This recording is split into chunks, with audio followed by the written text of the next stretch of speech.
السلام علیکم ورحمۃ اللہ وبرکاتہ۔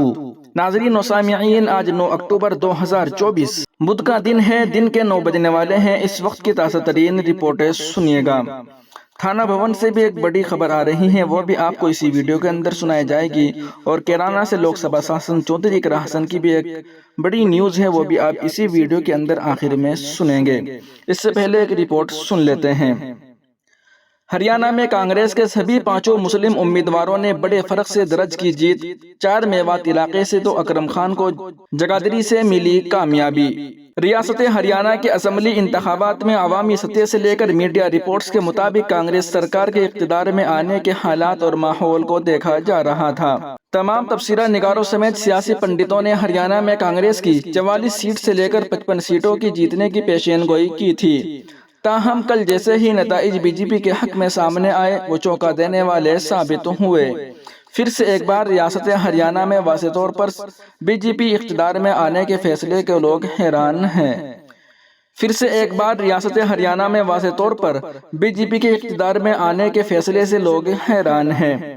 بی جے پی کے اقتدار میں غیر یقینی طور پر آنے سے میوات کے کانگریس کے عوام و خصوصاً کانگریسی خیمے میں صاف طور پر مایوسی پائی جا رہی ہے۔ لوگوں میں اپنے امیدواروں کو جتا کر بھی اقتدار میں کانگریس کے نہ آنے پر ہارنے کی بات کہی جا رہی ہے۔ قابل ذکر ہے کہ میوات میں کانگریس پارٹی نے 5 ٹکٹ دیے تھے۔ سبھی کو اچھے مارجن سے جتا کر میوات کے ووٹروں نے 100% اپنا حق ادا کیا۔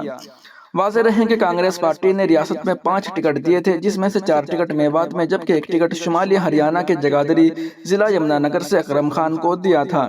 اس طرح مجموعی طور پر کانگریس نے 5 ٹکٹ دے کر 5 مسلمانوں کو ہریانہ میں میدان میں اتارا تھا، جس میں سبھی 5 کانگریس کے امیدواروں نے اچھی کارکردگی کرتے ہوئے 5 سیٹوں کو اچھے مارجن سے فتح حاصل کی ہے۔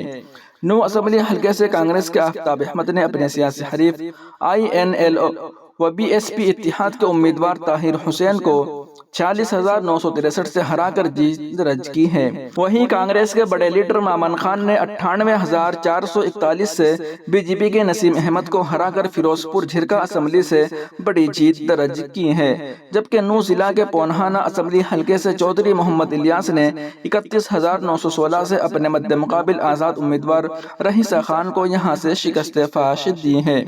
یہاں شروع میں مقابلہ کافی دلچسپ بتایا جا رہا تھا، لیکن آخری دنوں میں چودھری محمد الیاس نے اچھی کارکردگی کا مظاہرہ کر کافی مضبوط پوزیشن حاصل کر لی تھی۔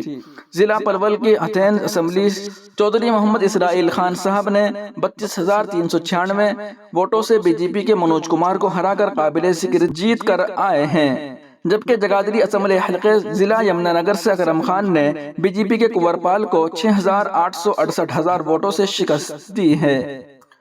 جبکہ جگادری اسمبلی حلقے ضلع یمنا نگر سے اکرم خان نے بی جے پی کے کنور پال کو 6,868 ووٹوں سے شکست دی ہے۔ سوہنا اسمبلی حلقے سے چودھری جاوید احمد 11,817 ووٹوں سے بی جے پی کے تیج پال تنور سے ہار گئے ہیں۔ یہاں چودھری جاوید نے 49,171 ووٹ حاصل کیے تھے، تاہم جیت کے قریب پہنچ کر چودھری جاوید معمولی فاصلے سے دوسری بار ہارے ہیں۔ وہیں دوسری جانب کیرانہ سانسد اقرا حسن کی چھوی دھومل کرنے کا آروپ۔ کیرانہ لوک سبھا سے سپا سانسد اقرا حسن کی چھوی دھومل کرنے کا آروپ لگاتے ہوئے ان کے پرتینیدھی نے تھانے میں تحریر دے کر کارروائی کی مانگ کی ہے۔ کیرانہ سانسد اقرا حسن کے پرتینیدھی منوج رانا نے گڑھی پختہ تھانے پر تحریر دیتے ہوئے بتایا کہ WhatsApp group Manish Chauhan Lok Sabha Kairana 02 میں ایک WhatsApp number Praveen Chauhan 3050 کے دوارا ایک ایڈٹ ویڈیو وائرل کی گئی، جس میں کیرانہ لوک سبھا سے سانسد اقرا حسن کی چھوی کو دھومل کرنے کے لیے دنگا بھڑکانے کا ماسٹر مائنڈ بتایا گیا ہے۔ چھتر پردیش ایوم دیش میں سانسد کی مان ہانی ہوئی ہے۔ غلط طریقے سے ویڈیو ایڈٹ کر وائرل کرنے والے کے ورد قانونی کارروائی کی مانگ کی گئی ہے۔ وہیں دوسری جانب 47 ہندو کارکنوں کے خلاف مقدمہ درج، سوامی یشویر مہاراج کا نام بھی شامل۔ نان ویج ہوٹلوں کو بند کرنے کا مطالبہ کرتے ہوئے اجلاس میں مذہبی تنازع اور اشتعال انگیز بیانات، 10 اکتوبر کو احتجاج کی دھمکی۔ اتر پردیش کے شاملی ضلع میں پولیس نے 40 سے زائد ہندو کارکنوں کے خلاف مقدمہ درج کیا ہے۔ ان کارکنوں پر توہین آمیز اور فرقہ وارانہ بیانات دینے کا الزام ہے۔ انہوں نے کہا کہ شہر میں نان ویج ہوٹلوں اور ریسٹورنٹ کو بند کیا جائے، کیونکہ وہ مذہبی مقامات کے 100 میٹر کے اندر واقع ہے۔ اس تقریب کی قیادت مبینہ مہن سوامی یشویر مہاراج نے کی تھی اور پولیس نے ان کا نام بھی FIR میں درج کیا ہے۔ اکتوبر کو پولیس نے 47 ہندو کارکنوں کے خلاف مقدمہ درج کیا، جن میں سے 7 FIR میں براہ راست نامزد ہے۔ یہ کارکنان ایک میٹنگ میں جمع ہوئے تھے جہاں انہوں نے شہر میں نان ویج ہوٹلوں اور ریسٹوران کو بند کرنے کا مطالبہ کیا۔ میٹنگ میں سوامی یشویر مہاراج بھی موجود تھے اور اپنے خیالات پیش کرتے ہوئے انہوں نے نہ صرف ہوٹل کو بند کرنے کی اپیل کی بلکہ مذہبی تنازعات کو بھی ہوا دی۔ دراصل 29 ستمبر کو سوامی یشویر نے بغیر اجازت کے تھانہ بھون شہر میں ایک ہندو پنچایت کا انعقاد کیا تھا جس میں انہوں نے فرقہ وارانہ بیانات دیے تھے۔ اتوار کو بھی انہوں نے اور ان کے حامیوں نے ایک نان ویج ہوٹل کے سامنے احتجاج کیا اور شہر میں مندروں کے قریب واقع ایسے تمام اداروں کو بند کرنے کا مطالبہ کیا۔ اس احتجاج میں انہوں نے مبینہ طور پر مذہبی نعرے لگائے اور مسلمانوں کے خلاف اشتعال انگیز بیانات دیے۔ پولیس کے مطابق اس معاملے میں تعزیرات ہند کے مختلف دفعات کے تحت کارروائی کی گئی ہے۔ Station house officer SHO Virendra Kasana نے کہا کہ سوامی یشویر کے علاوہ 47 ہندو کارکنوں کو FIR میں نامزد کیا گیا ہے، جن میں سے 7 نمایاں ہیں۔ اس پورے واقعے کے درمیان ہندو کارکنوں نے اب اپنے ساتھی کارکنوں کے خلاف الزامات ان کے خلاف 10 اکتوبر کو احتجاج کی دھمکی دی ہیں، جس کی وجہ سے علاقے کا ماحول گرم ہے۔ قابل ذکر ہے کہ یہ مسئلہ کچھ حالیہ تنازعات سے بھی جڑا ہوا ہے۔ ساون کے مہینے میں مظفر نگر پولیس نے کانوڑ یاترا کے حوالے سے ایک حکم نامہ جاری کیا تھا جس میں ڈھابوں اور کھانے فروشوں سے بورڈ پر اپنے نام لکھوانے کا مطالبہ کیا گیا تھا۔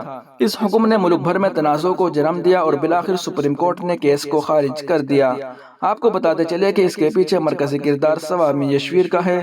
اس نے مسلم ڈھابہ چلانے والوں پر ہندوؤں کے مذہب کو خراب کرنے کا الزام لگایا تھا۔ وہ ضلع کے بگرا میں ایک آشرم میں رہتا ہے جسے اس نے 20 سال پہلے بنایا تھا۔ 2024 سے پہلے ہی سوامی یشویر نے ہندو ناموں پر چلنے والے ڈھابوں اور ہوٹلوں کے مسلم مالکان کے خلاف تحریک سال 2023 سے شروع کی تھی۔ وہیں دوسری جانب پولیس بھی مبارکباد کی مستحق ہے کہ انہوں نے بروقت صحیح فیصلہ کرتے ہوئے ان کے خلاف مقدمہ درج کیا ہے اور تھانہ بھون کے ماحول کو امن و امان کا گہوارہ رکھنے میں مددگار ثابت ہوئے ہیں۔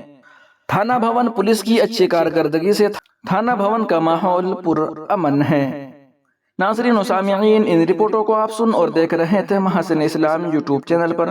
تمام تازہ ترین اپڈیٹ حاصل کرنے کے لیے اگر آپ نے ابھی تک چینل کو سبسکرائب نہیں کیا ہے یا آپ چینل پر نئے تشریف لائے ہیں تو آپ سے درخواست ہے کہ ویڈیو کے نیچے سبسکرائب والے آپشن پر کلک کر کے اس چینل کو سبسکرائب ضرور کر لیجئے گا۔